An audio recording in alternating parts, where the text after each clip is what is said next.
I'm Mayor Mouton, City of Deer Park. We have with us Sheriff Gonzalez and Lori Christensen. Fire Marshal Yeah. Christensen.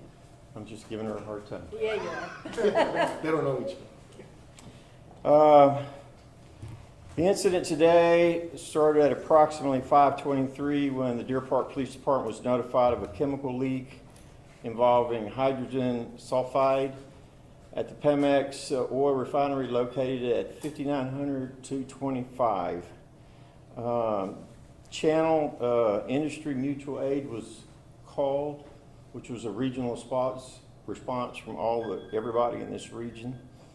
It was activated. The preliminary assessment is still being evaluated at this time. We do not have a full count of exposures in hospitals, specific information. The sheriff will respond to some of that in just a bit. We are at this moment lifting the shelter in place in the city of Deer Park. We have a confirmation from our air monitoring sources that there's been no detectable or reportable narratives. With that said, we do know there's still going to be some remnants of odor in the air that our constituents will be smelling at times. I know we've had a lot of calls that's gone to Centerpoint Gas in regards to possible gas leaks. There is no gas leaks that we're aware of. This is purely an incident from PEMEX. So at this time, we have the Harris County Pollution Control, we have Harris County Hazmat, we got the Sheriff's Department. Everybody in this region that needs to be here is here handling this situation. At this time, Sheriff, why don't you come in and answer a few questions? Thank you, Mayor, and I want to commend the Mayor, Chief Grigg, the Deer Park Police Chief, Fire Marshal Christensen, and all the first responders. Look, our industrial response works. As soon as we all got the information, we all began moving towards the incident, and so I want to commend them for putting themselves in harm's way. I'm going to review some of my notes because I don't want to leave anything out, and I do want to preface this by saying that all this is still preliminary. Some of the information is still fluid. We're trying to work with PEMEX and just trying to confirm. So always take the approach, we want to trust but verify, just because I think it's important to get the facts out. With that said, as the mayor stated, we don't believe there's any threat beyond just the complex itself, unless there's some type of unplanned upset that may occur. If that's the case, then we'll obviously update the information. You've already heard from the mayor. The incident occurred at approximately 4:20. Some workers were working on a flange of some kind when there was a gas leak of H2S, which is hydrogen sulfide. We know at this point we believe at this point that there's 2 persons deceased on scene. We're trying to confirm the number of individuals that were being triaged at the scene. We're told that approximately maybe 35 were either transported or were triaged at the scene and not released. So we're trying to verify those numbers, but at least 35 others that were impacted, but at least 2 have been confirmed deceased. Now, we don't know if there could be more. We just haven't been able to actually make entry into the unit itself because, again, it's dynamic. We want to make sure that we render the area safe. Making it safe may be another fluid estimate, but we think it might be maybe at least 7 or 8 hours, so it's going to be something overnight. We want to make sure that our first responders are safe. The Harris County Sheriff's Office will be the lead investigative agency over the incident, and we'll be working in tandem with the Fire Marshal's Office as well as the Deer Park Police as a liaison as well. All the other EMS support that was out there has already been released because they didn't determine that any more people need to be transporting. Air monitoring equipment is on site. We also need to make sure we're establishing contamination protocols as well, again, for safety purposes. At this point, again, as you've heard, I know there's been some precautionary shelters in place that were issued by both Deer Park and I believe Pasadena, but the mayor's removing theirs here. I'm not sure about Pasadena yet, and 225 will be opened up. This incident occurred on PEMEX property, so ultimately they're going to have to be the ones to answer and be held accountable for whatever transpired that. We're just trying to focus right now on the response, making sure that everyone's safe, that the broader community is safe as well, and to try to answer any information we have for you. Again, the initial gas was hydrogen sulfide, H2S, and I think it eventually morphs or changes into sulfur dioxide, correct? SO2. And that has a low odor threshold itself. So again, we don't believe there's any threat to the broader community. Briefly, in Spanish, aproximadamente a las 4:20 de la tarde ocurrió un incidente en la refinadora de PEMEX, localizada aquí en 225. Todos llegamos a la escena para tratar de asistir. Estamos aquí en el área de Deer Park con el alcalde Mouton y también con la jefe de los bomberos del condado, Lori Christensen. Quiero agradecer a todos los oficiales que llegaron aquí para ayudar.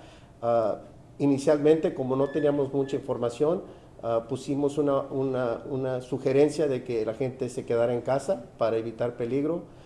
Pero el alcalde aquí de Deer Park ya va a quitar esa sugerencia. Vamos a abrir también la carretera 225. Sabemos que hay 2 personas muertas, 2 hombres muertos en la escena del incidente y docenas más que necesitaban algo de auxilio, pero nada grave parece ser, pero algunos sí fueron trasladados al hospital. Entonces, no parece que hay peligro ahorita para el resto de las comunidades.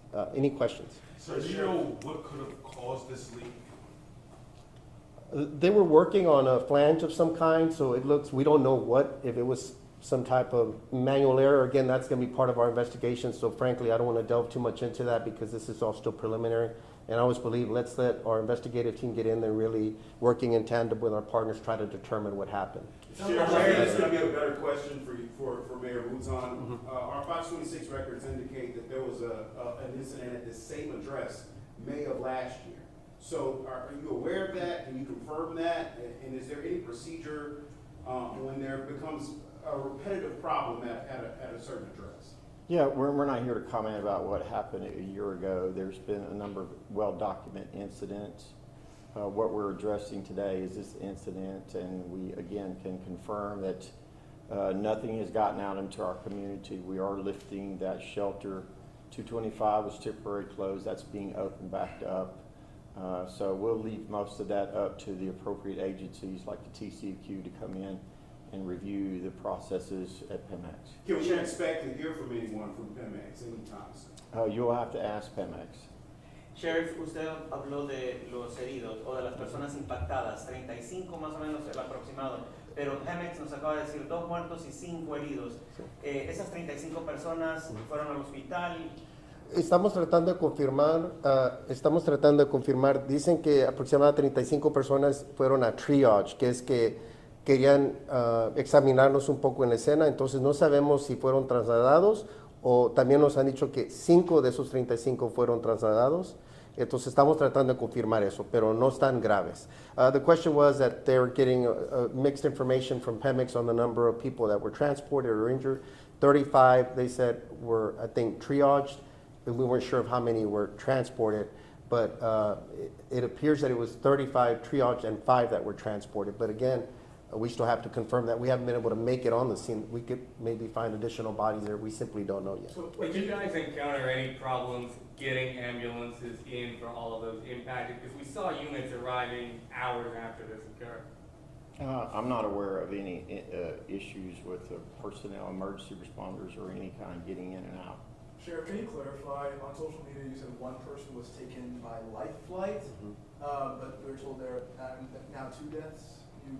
I'm told that what we have so far is that 2 persons have been confirmed deceased on scene.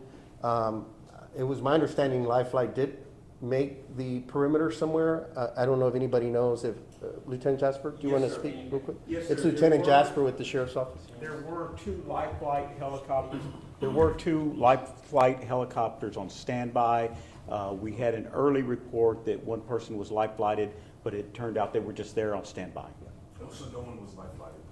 No, sir. Oh, okay. And then can you kind of clarify, it sounds like there's still elements of danger here. Some investigators still need to get into a facility to see if there's anyone still dead inside? The our teams that are out there, and industrial unit deputies that are here, and they're phenomenal. There's still some levels of some of this material that's a little bit elevated, but it's contained within the complex itself. So for their safety and for decontamination, protocols. We want to make sure those things are taken care of, and we still have to arrange for the bodies to be transported by the Harris County Institute of Forensic Sciences. So there's a little bit of coordination that has to be done. We want to make sure those levels are a little bit lower, which we're going to trust them as a professionals to do that. So that's where there's a little bit of a pause. Just we'd rather be cautious here rather than rushing in there and somebody else gets exposed or Puede repetir two people deceased, or their bodies are still on the scene? two bodies are on scene right now that we know. Employees? Yes, two employees. ¿Puede repetir eso en español y decir quiénes son los que van a gestionar esa situación que dice que todavía en el área es como peligroso, que hay niveles Sí, altos? hay los niveles de estas químicas, aunque no necesariamente son peligrosas para el resto del público, sí están contenidas dentro de ese complejo, de esa unidad donde pasó este incidente. Entonces queremos disminuir los niveles para estar seguro que las personas que van a responder, los oficiales, bomberos y otros, que esté más seguro esos niveles. También tenemos que coordinar para el transporte de los dos cuerpos y nuestras oraciones para las familias, obviamente. Entonces, hay diferentes cosas y también tienen que decontaminarse antes de entrar o salir de esa zona. ¿Cómo se van a disminuir esos niveles? Chief, or I don't know if anybody, they were saying they were trying to lower some of the levels for the sulfur dioxide and That was part of the flaring. part of the flaring. Yes. Can you just speak a little bit of what's the process for trying to lower some of those levels? Just to lower the little bit. I'm Deputy Terry Kimball, Sheriff's Office. I'm one of the industrial liaisons. They're basically stopping the release is what they're doing. Then the vapors will dissipate. They were doing some flaring after the initial H2S release. So is it just a matter of when those machines, those machines that detect the chemicals, let you guys know, like send a signal that it's okay to come correct, in? yes, Okay. yes. And that'll be the hazmat team with the Fire Marshal's office. They are actively on scene. Could someone maybe speak to the decision-making that went into the decision to issue a shelter-in-place order, particularly for those who may be wondering, why not issue one as soon as the city gets notified of this?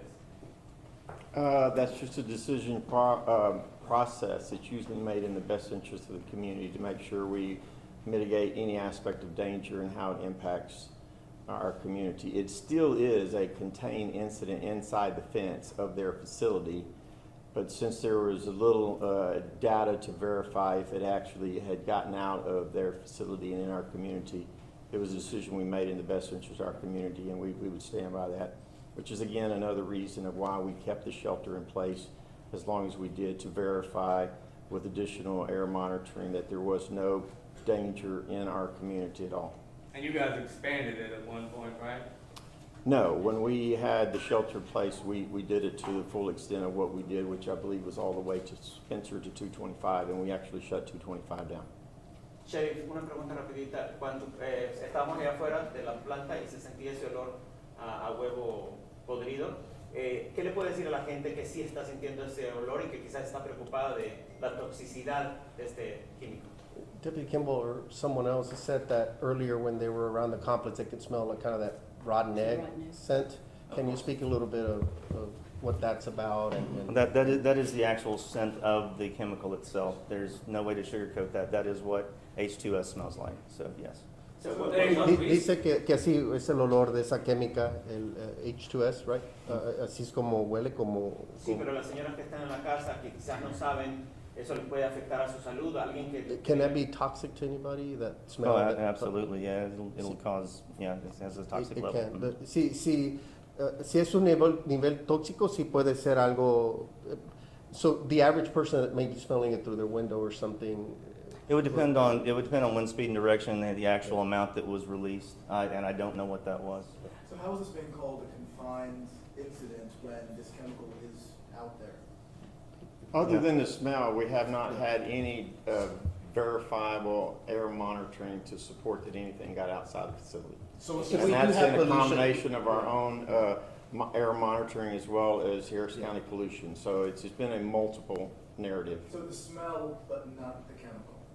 So we're smelling like a residual effect of it, and it's just like not as high as it needs to be for it to be affecting us.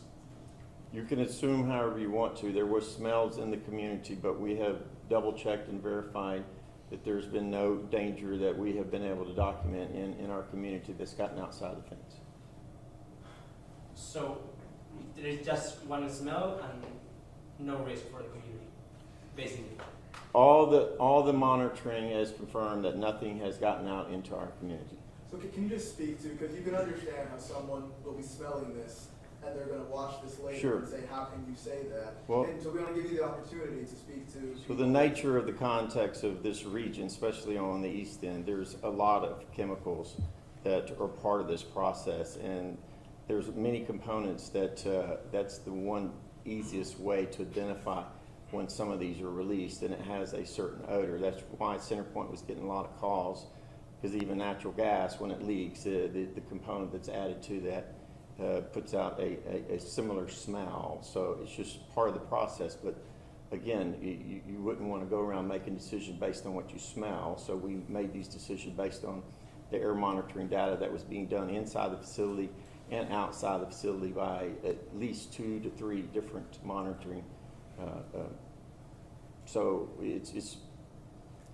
this is the fact. We've not gotten any air monitoring reports to show that anything has gotten into the community that would be a concern to any constituents in Deer Park. So are you seeing monitoring reports that show 0.0 or they show some sort of remnant?